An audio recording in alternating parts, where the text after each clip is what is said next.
I approached the school when my son was in grade 1, as he demonstrated clear signs of an LD, and was told nothing would be done, as he wasn't in the lowest percent for reading in his grade, but he wasn't close to approximating grade level.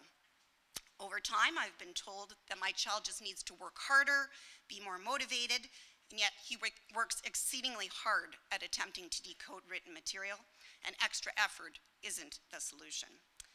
He was also being taught methods to learn to read that were counterproductive. For example, he was taught to look at the first letter of a word and then the picture and essentially guess at the word. He was unequipped to approach new words, particularly when written material became more complex and had less diagrams. Over time, I became more aware of the lack of appropriate supports in schools. When I requested formal support again for my son in grade 2, I told there was none available other than reading groups. These groups clustered children with reading challenges and try to get them to read books together. This approach is not providing any tools to teach children how to read, but expecting them to learn by pure exposure. LDs cannot be explained by lack of exposure, but represent a constitutional difference in how the brain learns to read. I liken this approach to a child with a neurologic condition who does not have motor skills to walk. That child is not going to learn to walk by me simply asking him or her to run around the block every day for 10 minutes to practice. That child needs specific interventions to help him or her learn how to walk. So putting a book in front of a child with dyslexia and asking him or her to practice for 10 minutes a day is not the answer. Instead, that child needs an intentional, phonetic-based approach. By the time my son was in grade 3, I asked the school to do a CATIA, an achievement test. And indeed, he was behind in all areas, including math, which surprised his teacher, as my son excels with numeration. However, by that grade, math was embedded in language problems, so he was suffering in that subject, as well as he began hating math. So despite years of low performance of reading and writing tasks and a CATIA, I was still told there was no intervention that could be offered via the school. So we looked outside the education system and unfortunately invested a lot of time and expense in therapies that didn't end up helping. We did privately invest in technology, so our son could use a Chromebook at school for reading and writing. This has been very helpful for him, although technology does not teach a child how to read, so it's not addressing the underlying issue. We were still left with my son flailing to learn to read, and he began experiencing more frustration, and his motivation for school really began to wane. And this became a significant stressor for our family. Near the end of grade 3, we discovered a local teacher certified in a proven phonetic-based reading program called Orton Gillingham, which has already been referred to. In order to access this resource, we have needed to remove our child from school twice a week for almost 2 years.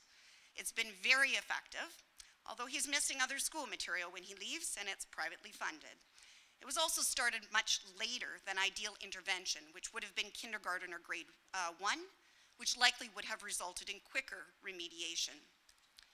I do believe my son's school teachers and certs have cared about his reading and education, but it's my opinion that many have not been adequately trained in identifying LDs and not equipped with resources to effectively manage them. My son struggled with reading repeatedly, year after year, and I had to meet with educators year after year to solicit for reading interventions, and in the end, we have done his therapy privately. I understand there aren't answers for all of children's academic and behavioral issues, but there are established interventions on how to teach children with LD to effectively read. So why are so many frontline people not aware of their existence? My job as a pediatrician is to promote well-being and increase the likelihood of success in the life of the children I meet. My job as a parent is likewise.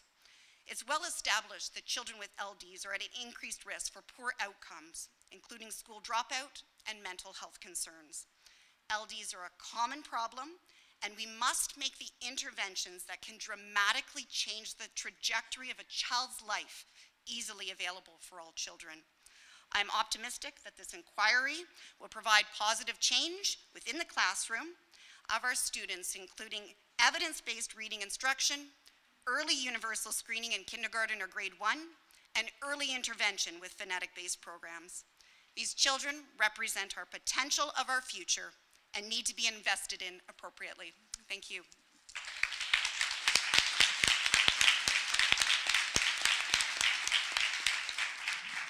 So it sounds like it was a bit of trial and error to find the right intervention.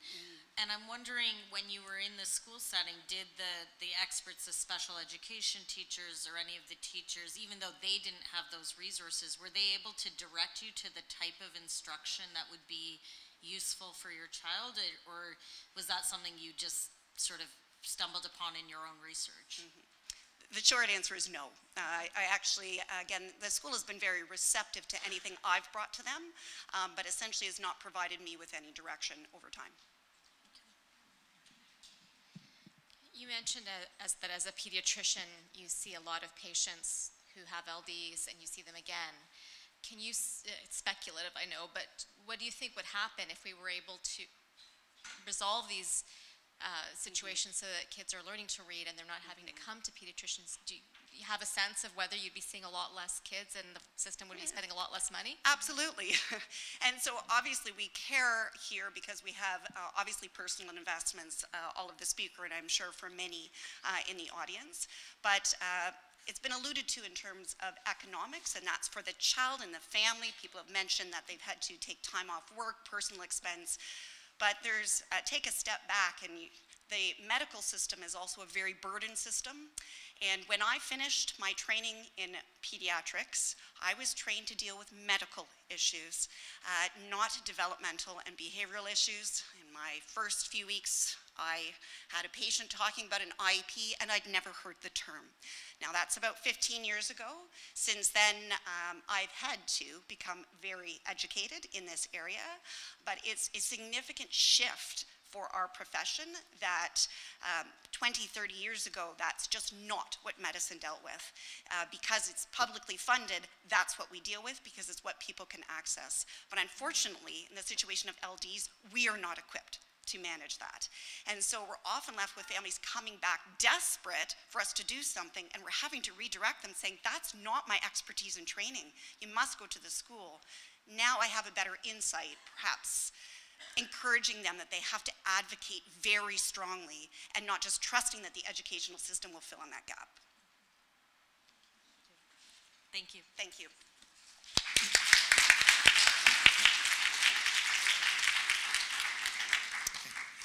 And our final presenter for this segment is Omar Khan.